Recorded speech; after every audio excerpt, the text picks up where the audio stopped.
Pin code একটু অন্যরকম মনে রাখা সমস্যা, কিন্তু 7 লক্ষ 1 এটা মনে রাখা সোজা। কি করবে, 7 লিখবে আর 1 লিখবে, মাঝখানে গুনে গুনে 4টে শূন্য, 1 2 3 4। এই শূন্য আবার কেউ কম বেশি দিয়ে ফেলে, প্র্যাকটিসের অভাব, আর কিচ্ছু না। তো ভাবো কেউ 7 লক্ষ 1-এর জায়গায় একটা শূন্য কমিয়ে লিখেছে 70,001, এরকম হলো। বা কেউ 70,00,001 একটা শূন্য বেশি করে দিয়েছে, কেমন হলো। অনেকে আবার শুধু 1 লেখে, কলকাতা 1, এটাও লেখা যায় না। তো পিনকোড ছাড়া, পিনকোড বা সূচক সংখ্যা ছাড়া কোনো অ্যাড্রেস বৈধ হতে পারে না, এটা ঠিকঠাক লিখতে হবে। এখানেও একটা জিনিস বলে দিই, এই যে কলকাতা আমরা কয়কাল লিখছি না কেন, কেন কয়কাল লিখছি না, এর কারণ রাঢ়ী উপভাষা, বাংলা ভাষার তো 5টা ডায়ালেক্ট বা উপভাষা আছে। রাঢ়ী উপভাষাতে শব্দের শুরুতে কিছু কিছু ক্ষেত্রে অ থাকলেও সেটা ও এর মতো উচ্চারণ হয়। যেমন ধরো মধু, ম ধয়স্যকার, আমরা কিন্তু ময়কার দিয়ে উচ্চারণ করি, এটাও ঠিক তাই। দেখো কারোর কিছু জিজ্ঞাসা করার আছে এখানে? হ্যাঁ স্যার, একটা জিনিস জিজ্ঞেস করছি, ওই স্ট্রিট স্ট্রিট যে বানানটা, ওই স্ট্রিট বানানটা কি দন্তেশ্বটা দন্তেশ্ব করে লিখতে হবে না আগে সেই যেরকম আমরা লিখতাম? হ্যাঁ, ওরাও লিখতে পারো। ওই যে এরকম তো, হ্যাঁ হ্যাঁ হ্যাঁ হ্যাঁ, হ্যাঁ যুক্তাক্ষরে। লিখতে পারো, কিছু অসুবিধা নেই, লিখতে পারো, যেন স্পষ্ট হয়, দন্তসা যেন মূর্ধন্য সমেত না হয়ে যায়। এটা গেল স্যার 2 আমি নম্বর। বলছি, হ্যাঁ বলো। স্যার আমি বলছিলাম এই যে মাননীয় সম্পাদক মহাশয় আপনি লিখলেন, শুনতে পাচ্ছেন স্যার? হুম। মাননীয় সম্পাদক মহাশয় আপনি লিখলেন, সেখানে কি স্ল্যাশ দিয়ে মহাশয় লিখে দেবো? মহাশয় পাবলিক মহাশয়া? না না না, ওটা আবেদনপত্রে আমরা লিখি, কোনো দরকার নেই এখানে। এবার তুমি বলবে স্যার এখন তো আনন্দবাজারের এডিটর যিনি, তিনি তো একজন ফিমেল। এটা তুমি যদি জানো তো বলতেই পারো, এখন ঈশানী দত্ত রায় তিনি সম্পাদনা করছেন। কিন্তু তুমি জানবে এটা চেয়ারকে বলা হচ্ছে, এটা চেয়ারকে বলা হচ্ছে। স্যার, বলো। স্যার বলছি স্যার যে এই আনন্দবাজার পত্রিকা প্রাইভেট লিমিটেড এই সমস্ত কিছু লেখার পরে স্যার কমা দেবো, তাই তো? হ্যাঁ, লাইনের শেষে কমা আর শেষ লাইনে দাঁড়ি। আচ্ছা, মানে ওই কলকাতা 7,01,000 এটার পরে স্যার দাঁড়িয়ে দেবো, তাই তো? হ্যাঁ, একটু দূরে দেবে দাঁড়িটা, মানে আচ্ছা, এখানে একটা একটা তোমার ইউনিট শেষ হলো, এটা বোঝানো হয় আর কি। Okay sir. কিন্তু প্রতির পরে কমা দাঁড়ি কিছু দেবে না, প্রতির পরে কমা দাঁড়ি কিছু দেবে না, ওটা শুধু ভেসে থাকবে। তোমরা ইংরেজিতে টু লিখে কি কমা দাও, ড্যাশ দাও, দাও না তো, এটাও তাই, কিছু কিছু নিয়ম তো আছেই। এরপরে দেখো চিঠির 3rd পয়েন্ট, সম্বোধন, স্যালুটেশন। আমরা কারোর সঙ্গে কোনো কথা যখন বলি তখন আমরা দুম করে বলি না, একটু কিছু বলে তবে শুরু করি। তো এটাও সেই রকম, সম্পাদককে আমি কিছু চিঠি লিখছি, সেটা আমি দুম করে আমি লিখবো না, তাহলে কিছু নির্দিষ্ট ভাষা আছে।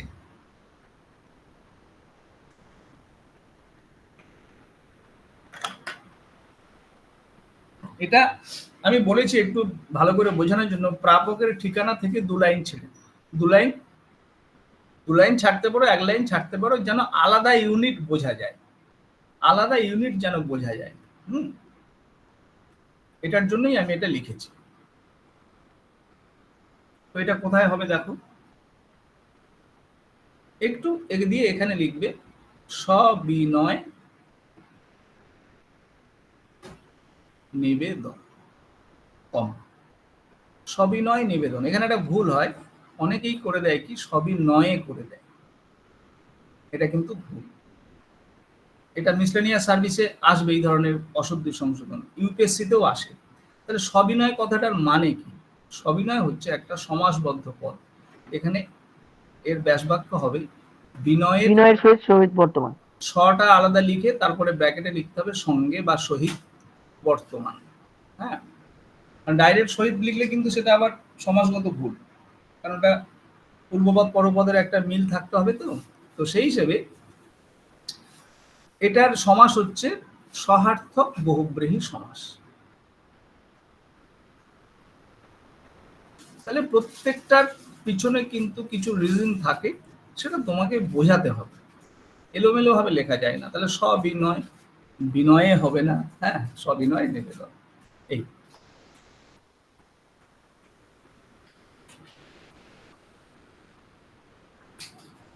এখানে অনেকে মাননীয় মহাশয় লিখি, আবেদনপত্রে লিখি। আমরা যেহেতু একবার মাননীয় কথাটা ব্যবহার করেছি, মহাশয় লিখেছি, তাই নতুনত্ব আনার জন্য আমরা এখানে সবিনয় নিবেদন লিখলাম। এটা বরং অনেক সুন্দর এবং একটা উপযুক্ত শব্দ আমরা এখানে ব্যবহার করলাম। স্যার বলছি লাস্টে কমা দিলেন সবিনয় নিবেদনের পর? হ্যাঁ হ্যাঁ হ্যাঁ, কমা, এটা কমা। আচ্ছা আচ্ছা।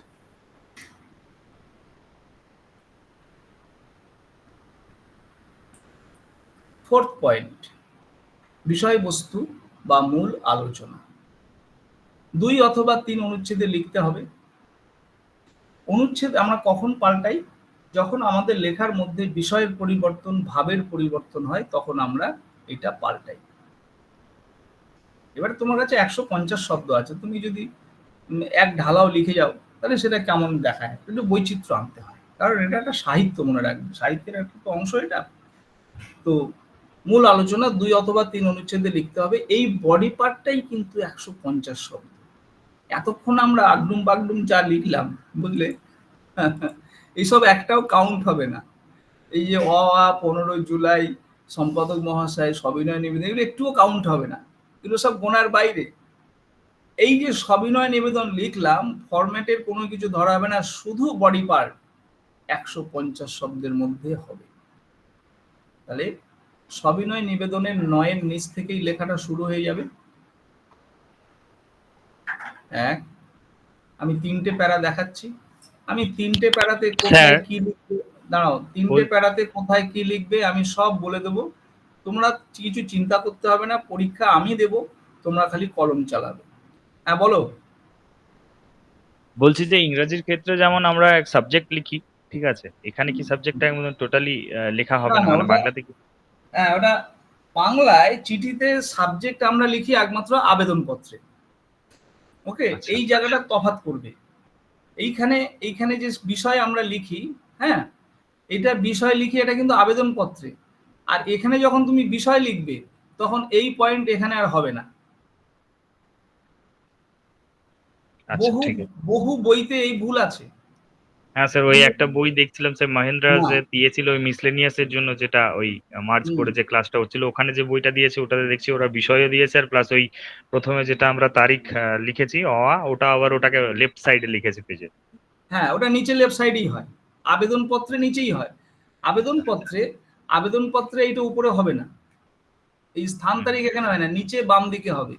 আর তখন এখানে হবে, আর এখানে তখন সবিনয় নিবেদন, এখানে সাধারণত মাননীয় মহাশয় লেখা হয়, বুঝলে। রেসিপিয়েন্ট অ্যাড্রেস এখানেই হয়। কিন্তু বাংলায় আমরা তো আবেদনপত্র লিখছি না, আমরা তো আমার পার্সোনাল মতামত লিখছি, তাই না? সম্পাদকের কাছে চিঠি যেটা লিখছি।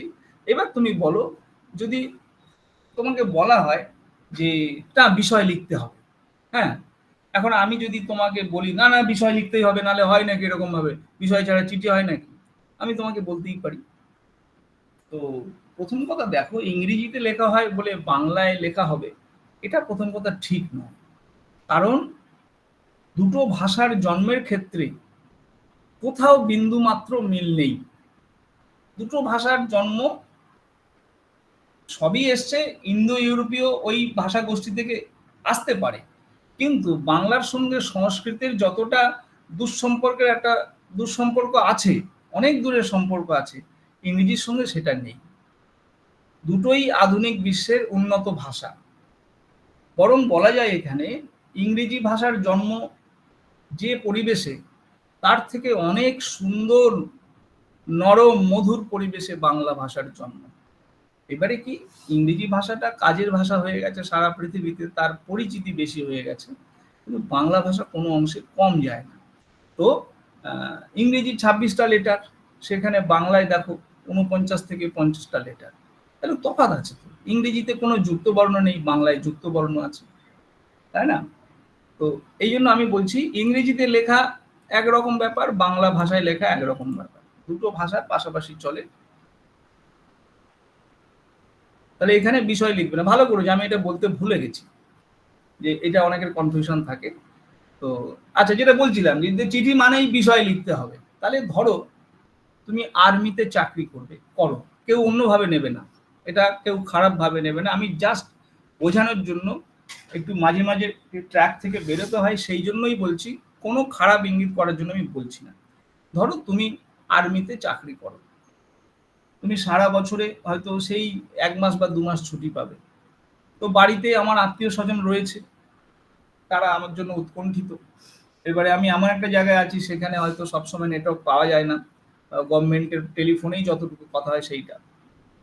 এবার তো চিঠিটা আদান প্রদান হয়, তুমি চিঠি পাঠাচ্ছ, তোমার নববিবাহিতা স্ত্রীকে তুমি চিঠি লিখছো, কারণ সে তোমার অনেক বেশি কাছের, বাবা মা তো আছেই, বাবা মার খবর নেবে, কিন্তু চিঠিটা তুমি স্ত্রীকে লিখছো, সেখানে তুমি সাবজেক্ট কি লিখবে আমাকে একটু বলবে কেউ?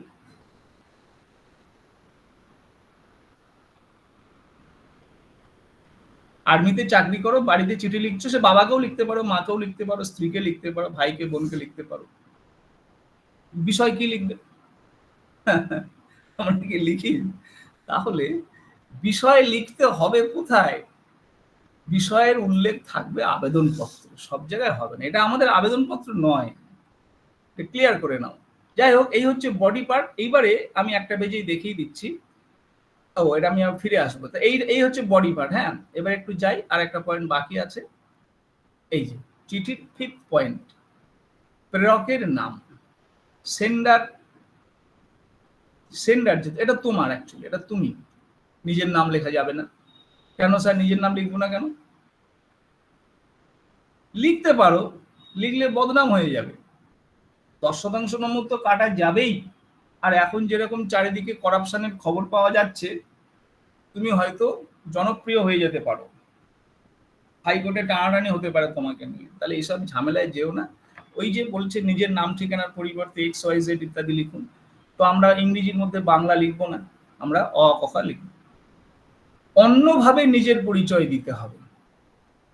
যদি তুমি সত্যি সত্যি কাগজে চিঠি লিখতে, নিজের নাম লিখতে, কিন্তু এটা তো কাগজ নয়, এটা তো চাকরির পরীক্ষা, কিছু শর্ত মানতে হয়। সেই জন্য নিচে ডান দিকে নিজের পরিচয় লিখতে হয়। নিচে ডান দিকে কোথায় লিখছি দেখো, এই যে এই আমার লাস্ট প্যারা যেখানে শেষ হলো, এখান থেকে সোজা চলে এসো, গুটি গুটি পায়ে এসে উপরের দিকে তাকাও, যেখানে স্থান তারিখ লেখা আছে, ওই সোজায় এখানে লেখো ইতি। ইতি শব্দটা দেওয়া হয় কেন স্যার, কি জাদু আছে এতে? ইতি হচ্ছে চিঠির সমাপ্তি সূচক শব্দ। ইতি হলো চিঠির সমাপ্তি সূচক শব্দ। এই ইতি শব্দ সমস্ত ধরনের চিঠিতে লেখা যায়। এখানে যেমন লেখা যায়, আবেদনপত্রেও লেখা যায়, অ্যাপ্লিকেশনেও লেখা যায়, বাংলায় আবেদনপত্রে। তবে সেই ক্ষেত্রে ইতির নিচে বিনীত কথাটা লিখতে হয়, কিন্তু আমরা এখানে বিনীত লিখবো না, আমরা এখানে সরাসরি নিজের নাম লিখে দেব।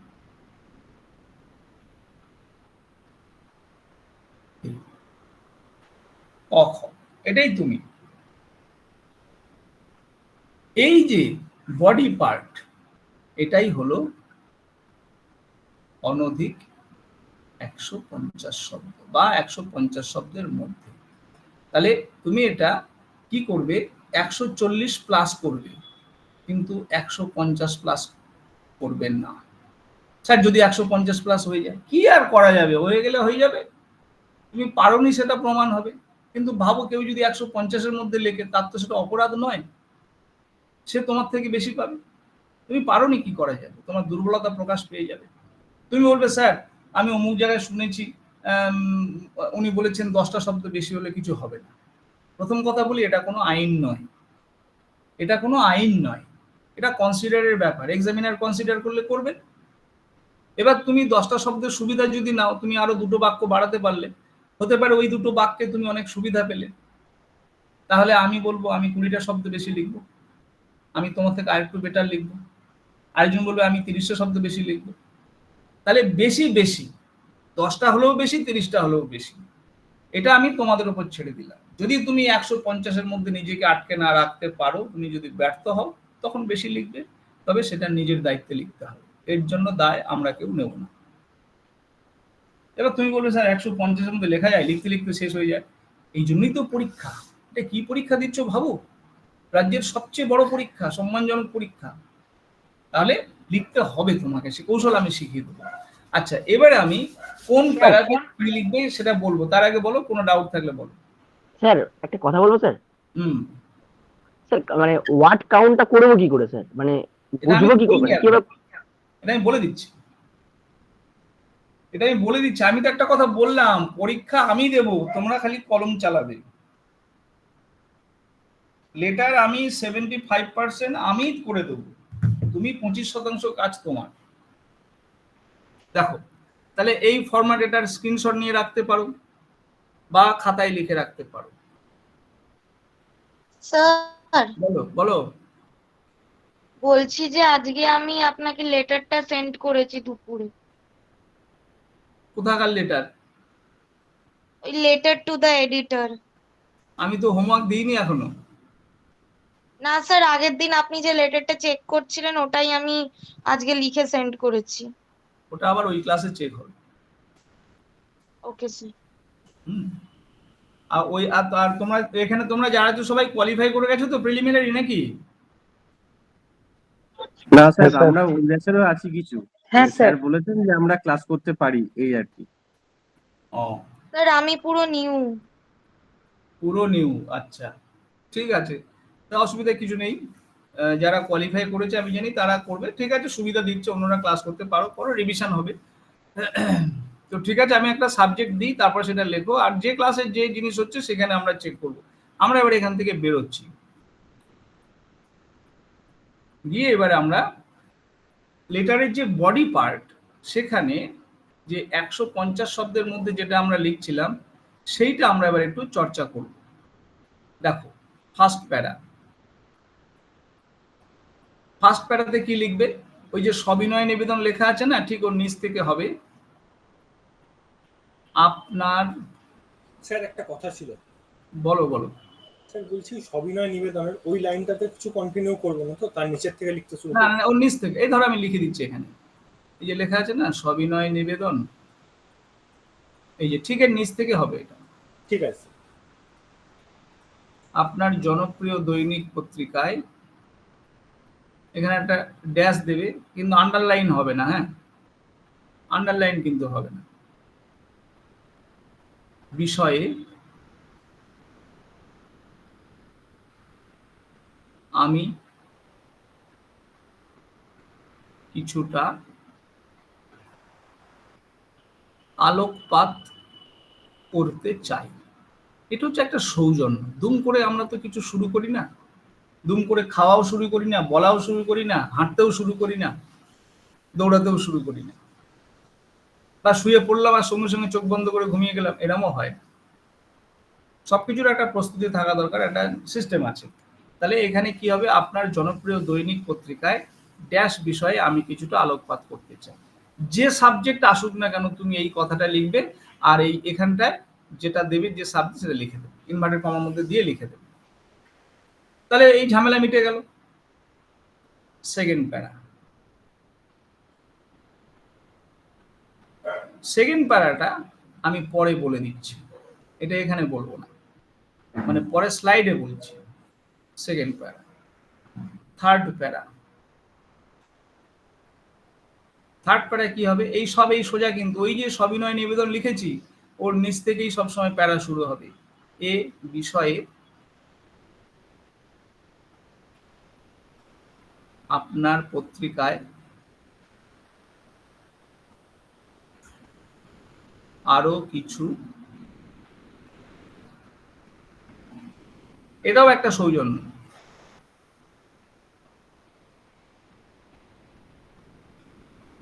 আরো কিছু প্রতিবেদন প্রকাশিত হোক।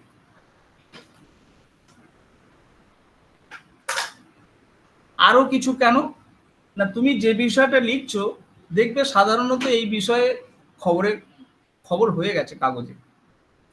তাহলে আমি যদি লিখি এই বিষয়ে আপনার পত্রিকায় কিছু লেখা প্রকাশ করা হোক, তো ধরো ডেঙ্গু নিয়ে লেখা দিয়েছি, তো ডেঙ্গু নিয়ে কি কাগজে লেখা বেরোয় না? প্রতি বছর বেরোবে। এই আবার শুরু হলো বলে, এই বর্ষাকালে এই সময় জল জমবে বাড়ির আশেপাশে, ডাবের কলায়, চায়ের ভাঁড়ে, হ্যাঁ, নিচু জায়গায়, আর ডেঙ্গুর মশা হবে, আর ডেঙ্গু নিয়ে খবর এলো বলে এটাও আমরা সাজেশনে রাখবো এবারে। তাহলে এই বিষয়ে আপনার পত্রিকা আরো কিছু প্রতিবেদন প্রকাশিত হোক, তার মানে কি এর আগে হয়েছে আরো কিছু হোক বলে এবারে ইতি অ ক খ যেখানে যা আছে। এইবারে দেখো আমি কেন সেকেন্ড প্যারাটা এখানে আলোচনা করিনি বলছি, পরে আসছি। তাহলে আমার দেখতে হবে, একজন বলছিলেন না স্যার কিভাবে লিখবো বডি পার্টটা, শব্দ সংখ্যা কিভাবে করব, আপনি যেরকম 150 নিয়ে এত মাথা খারাপ করে দিলেন কিভাবে লিখবো। তাহলে এবার দেখো ফার্স্ট প্যারাতে আমার কত ওয়ার্ড হয়েছে দেখো তো, গুনে একটু বলো তো আমাকে।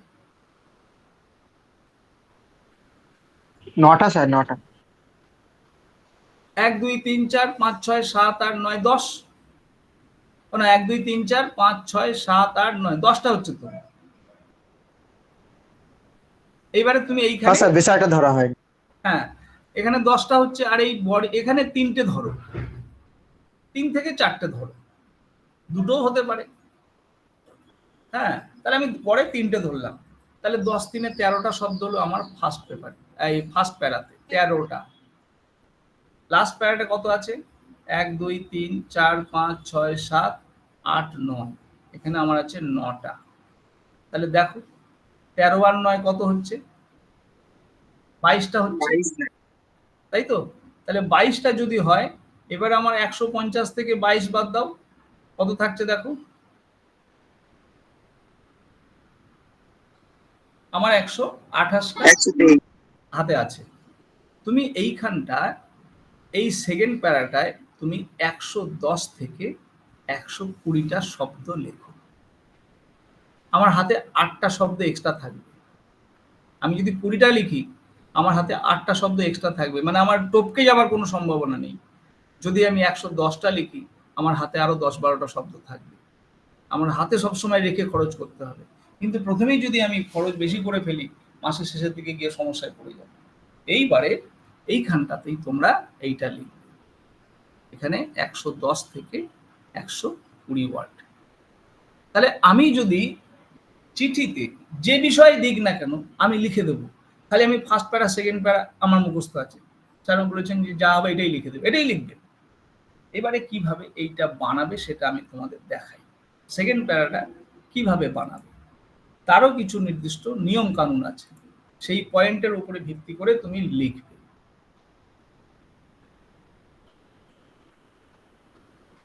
ধরো সেকেন্ড প্যারা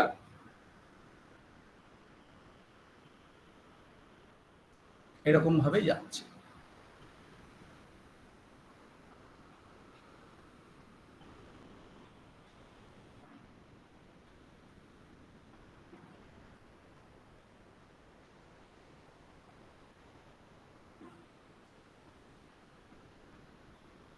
এটা সেকেন্ড প্যারা। তুমি কি লিখবে? 3টে পয়েন্ট মাথায় রাখবে, যে কোনো লেখার 3টে পয়েন্ট মাথায় থাকে। একটা হচ্ছে সাধারণত কি হয় লেটারে দেখবে কোনো সমস্যা নিয়েই আমরা লিখি, ভালো জিনিস নিয়ে যেমন আলোচনা করি তার থেকে মন্দ জিনিস নিয়ে বেশি আলোচনা করি। তাহলে দেখতে হয় এখানে কি কি জিনিস আছে, যে যে সমস্যাগুলো এই মুহূর্তে আমাদেরকে খুব কষ্ট দিচ্ছে, প্রভাবিত করছে, আলোচনার কেন্দ্রবিন্দু হয়ে গেছে, সেগুলোই এখানে বেশি আসে। সমাজ জীবনে যা মানুষকে প্রভাবিত করে সেগুলোই আসে। তাহলে ধরো এই যে দ্রব্যমূল্য বৃদ্ধি, এটা নিয়ে বলি, এটা লিখতে দেবো না। দ্রব্যমূল্য বৃদ্ধি যেটা যারা রেগুলার বাজার করো তারা জানো যে কি হচ্ছে, খালি দাম সবজির দাম জিজ্ঞেস করছে আর চলে যাচ্ছে। শুধু কি সবজি, ওষুধের দোকানে কি অবস্থা, আমরা অনেকে ওষুধের এক্সপায়ারি ডেট দেখি না, তো দাম নিয়ে কথা বলবো কি? ওষুধের দাম কিন্তু আমরা দামাদামি করি না, ওষুধ আমরা দামাদামি করি না, আরো কয়েকটা জিনিস আছে সেগুলো আর এখানে বলছি না। তো সবজিটা দামাদামি করি, মাছ দামাদামি করি, এবং শুনলে যখনই দেখি যে বেগুন যদি বলে 150 টাকা, একটু দাম কমে গেছে 60 টাকা হয়ে গেছে, তো কি হয় আমরা আটকে উঠি, খালি দামই করি, কিনি আর না, কারণ আমার সাধ্যের বাইরেই চলে যাচ্ছে। তাহলে এটা মানুষকে প্রভাবিত করছে। এবারে তাহলে কি হবে, এটা একটা সমস্যা। তাহলে শুরুর দিকে লিখবে, এই প্যারার শুরুর দিকে লিখবে সমস্যার উৎস, মানে এই সমস্যাটা হলো কেন। এই প্যারার মাঝের দিকে থাকবে সমস্যার বিস্তার, কেন বাড়ছে তার কিছু কারণ অনুসন্ধান করতে হবে। দামটা বাড়ছে কেন? দামটা এই কারণে বাড়ছে, এক হতে পারে আবহাওয়ার খামখেয়ালিপনা হতে পারে, আর আরেকটা জিনিস তো যুগে যুগে আছে, এখন আরো বেড়েছে। মধ্যস্বত্বভোগীদের একটা নির্মম সিন্ডিকেটের জন্য এগুলো হয়। তারা নির্মম, তারা 20 টাকায় কিনে 60 টাকায় বিক্রি করছে, ফলে রিটেলার তো সেটা 80 টাকায় বিক্রি করবেই। তাহলে মাঝখানে লাভটা খালি একজন মানুষ ইনভেস্ট করে তুলে নিয়ে চলে যাচ্ছে, কৃষকও ভুগছে, ক্রেতাও ভুগছে। তাহলে সমস্যার বিস্তার কেন হচ্ছে? তোমার বুদ্ধিতে যা আসে তুমি এখানে লিখবে, সবার বুদ্ধিতে সবসময় আসবে না। পরীক্ষা হলে মানসিক চাপ থাকবে, সবকিছু মনে নাও আসতে পারে, কিন্তু যেটুকু মনে আসবে সেটুকুই লিখবে। আর লাস্টের দিকে কি করবে? খালি সমস্যা নিয়ে আলোচনা করলে তো হবে না, সম্ভাব্য সমাধান। লাস্টের দিকে কিছু সম্ভাব্য সমাধান দেবে। আমাদের যদি সমাধান চায়, আমাদের কি হয়, যুব সমাজের মন সবসময় সরকার বিরোধিতার মন থাকে। সরকারকে আমরা খালি দোষারোপ করি। মনে রাখবে, আমিই সরকার, তুমিই সরকার। তাহলে এখানে তুমি এমন একটা জবে আসতে চাইছো, তুমি আজকে যদি নিজে সরকারের সমালোচনা করো, যখন ভিডিও হয়ে যাবে তখনও তোমার ওই অভ্যেস থেকে যাবে। তাহলে এখানে আমাদের সমালোচনা করতে হবে গঠনমূলক সমালোচনা, অর্থাৎ সাপও মরবে লাঠিও ভাঙবে না, এরকম একটা জায়গায় আমাকে এটা করতে হবে। একটা কমন ল্যাঙ্গুয়েজ ব্যবহার করবে, আমি সব ব্যাচেই বলি, সেটা হচ্ছে এ ব্যাপারে সরকার যথেষ্ট তৎপর। এ ব্যাপারে সরকার যথেষ্ট তৎপর, কিন্তু বাস্তবে তা প্রয়োজনের তুলনায় যথেষ্ট নয়। সরকার কি জানে না সরকারের কাছে সব খবর থাকে, কিন্তু সরকারি যে বার্তা, সরকারি উদ্যোগ শেষ পর্যন্ত এসে সব জায়গায় পৌঁছয় না। তাহলে সরকারের সদিচ্ছা আছে, কিন্তু আমাদের স্যার আরেকবার রিপিট করবেন সেন্টেন্সটা? এ বিষয়ে সরকার যথেষ্ট তৎপর, বা এই বিষয়ে সরকারি তৎপরতা আছে, কিন্তু তা প্রয়োজনের তুলনায় যথেষ্ট নয়। বা এই ব্যাপারে সরকারি উদ্যোগ থাকলেও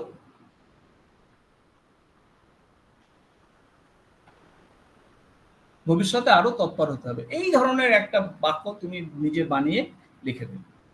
তাহলে এই গেল আমাদের বডি পার্ট।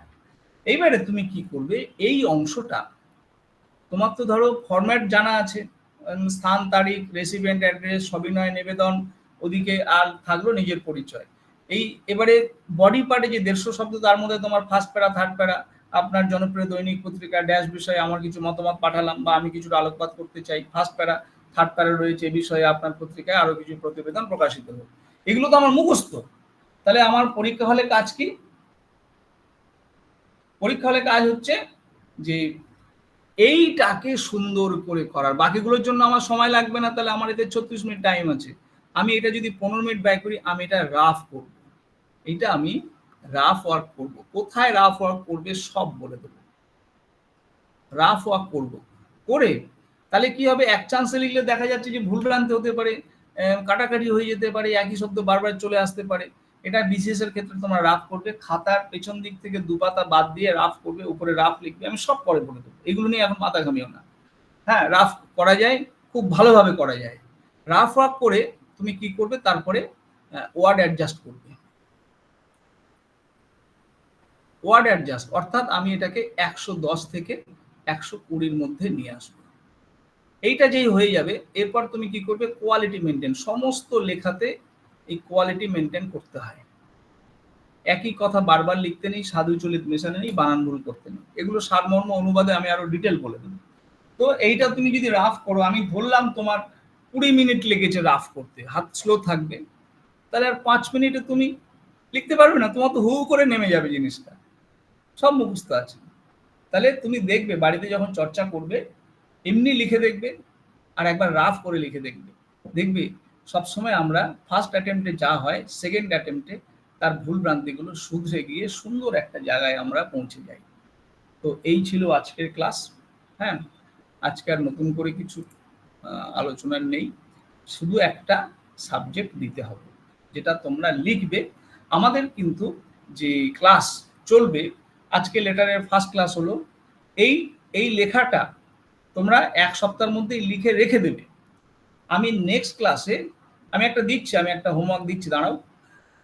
নেক্সট ক্লাসটা আমরা কি করব, সম্পাদকীয় প্রতিবেদনের ক্লাস, সেটা কালকে হতে পারে। তো সেখানে আমরা কি করব, শিখবো। প্রথমে আমরা সব ক্লাসগুলো শিখব, শেখার পরে যদি আমি দেখি ক্লাসটা তাড়াতাড়ি হয়ে গেছে, তাহলে আমি বলবো জয়দীপ তুমি কি লিখেছো? হ্যাঁ স্যার লিখেছি। শালিনী লিখেছো? হ্যাঁ স্যার লিখেছি। একটু পাঠাও দেখি। কাজ যত কমিয়ে রাখা যায় ততই তো ভালো। তো সেই হিসেবে আমি তোমাদের একটা সাবজেক্ট দিচ্ছি, তোমরা এটা লিখ। সেটা হলো একদম এই সময়ের একটা, এই যে সমস্যাগুলো আসে, কোশ্চেনের ভাষাটা দেখো।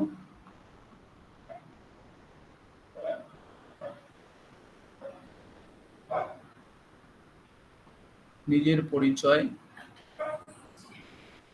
বিবৃত না করে কোনো বাংলা দৈনিক পত্রিকার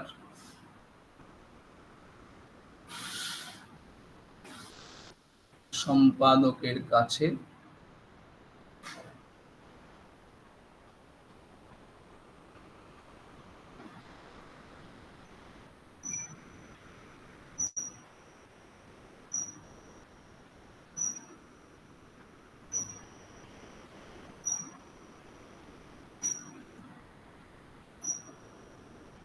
মশাবাহিত ব্যাধি সম্পর্কে আপনার অভিমত অনধিক 150 শব্দে পত্র আকারে পেশ করুন। এই ভাষাতেই শুরুর দিকে আসতো, এখন খুব সহজ হয়ে গেছে। দুটো টপিক থাকে, উপরে বলা থাকে 150 শব্দের মধ্যে সম্পাদকের কাছে চিঠি লিখুন। তো নিজের পরিচয় বিবৃত না করে, অর্থাৎ তোমার নিজের কোনো বিবরণ থাকবে না, নাম ঠিকানা যেন বোঝা না যায়, কোনো বাংলা দৈনিক পত্রিকার সম্পাদকের কাছে। দেখো পিএসসি কি বলে দিতে পারে এই পত্রিকায় লিখুন? তুমি নিজে ঠিক করবে।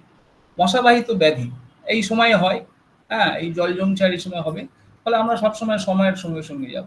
মুখস্থ করার কিছু দরকার নেই, শিখে নাও, টেকনিক শিখে নাও, যা খুশি তাই লিখতে পারো। ঠিক আছে, স্যার বলো। ধরুন কোনো টপিক যেটা আছে সেটার নাম নারী প্রগতি, নারী সমস্যা এরকম জাতীয়। তো যদি আমার কোয়েশ্চেনের টপিকে সমস্যা কথাটা থাকে, তো আমি যখন শেষে লিখছি আমি সরকার সম্পর্কে কোনো পজিটিভ আউটলুক কি রাখবো, নাকি আমি বলবো যে সমস্যাটা মানে যথেষ্ট বড় সমস্যা এরকম, মানে শেষটাতে যদি এরকম সমস্যা জনিত কোনো টপিক থাকে সেই শেষটাও কি এরকমই থাকবে? সমস্যা সাধারণত সমস্যা থাকেই চিঠিতে, কারণ তুমি যখন অভিমত প্রকাশ করবে তো সেখানে কোনো সমস্যাই বেশি থাকে। তিনটে যদি টপিক আছে দেখবে দুটো সমস্যা, তো সেখানে কি করবে, সমস্যাটা তুমি তো উল্লেখ করবেই। যদি বলি নারী নির্যাতন, নারী প্রগতি নিশ্চয়ই ডাইরেক্ট সমস্যা নয়, সমস্যার সমাধান হচ্ছে নারী প্রগতি। তাহলে কেন নারী প্রগতির কথা আসছে, তার কারণ হচ্ছে সমস্যা, সেই সমস্যাগুলো অ্যানালিসিস করবে। আর যদি তোমার ডাইরেক্ট লেখা থাকে যে নারী নির্যাতন এসেছে, তার নারী নির্যাতন তো সমস্যাই, কেন নারীদের নির্যাতন করা হচ্ছে, কারণটা কি, সেগুলোর অনেক রকম রাজনৈতিক, সামাজিক, এগুলো সংস্কার, কুসংস্কার, বহু ব্যাপার রয়েছে সেগুলো। এসব তো তুমি লিখতে গিয়ে দেখবে 1500 শব্দ তোমার কুলোচ্ছে না, কিন্তু জানবে পয়েন্ট করে নিতে হবে আমি কোন কোন পয়েন্টগুলো দেবো। সব পয়েন্ট দিলে হবে না, লোভ সংবরণ করতে হবে। তুমি সমস্যার উল্লেখ করবে, সমাধানের ইঙ্গিত করে দেবে, কারণ এটা হচ্ছে সমালোচনা, মানে অভিমতের মধ্যে কি থাকে, ভালো মন্দ দুটোই থাকে। আর সম্পাদকীয় প্রতিবেদন যখন লিখবো তখন কিন্তু ভালো মন্দ মিশে থাকবে না, তখন যা বলা থাকবে ওর পক্ষেই লিখতে হবে। এটা কালকে আলোচনা করবো। হয়েছে, তোমার উত্তর খানিকটা পেয়েছো? হ্যাঁ স্যার। তো বেশ, আজকে একটু লেখার চেষ্টা করো। আজকে ক্লাস শেষ করছি, দেখা হচ্ছে পরের ক্লাসে। তাহলে স্যার নেক্সট উইকে পাঠাবো? লিখে রাখো, এটা অ্যাকচুয়ালি আমি দেখবো 6th ক্লাসে দেখবো, কারণ 6th ক্লাস থেকে আমি তো আর এগুলো ডিটেল আলোচনা করব না কিভাবে লিখতে হবে, তখন খালি আমাদের কপি চেকিং এর ক্লাস চলবে, নিখুঁতভাবে আমরা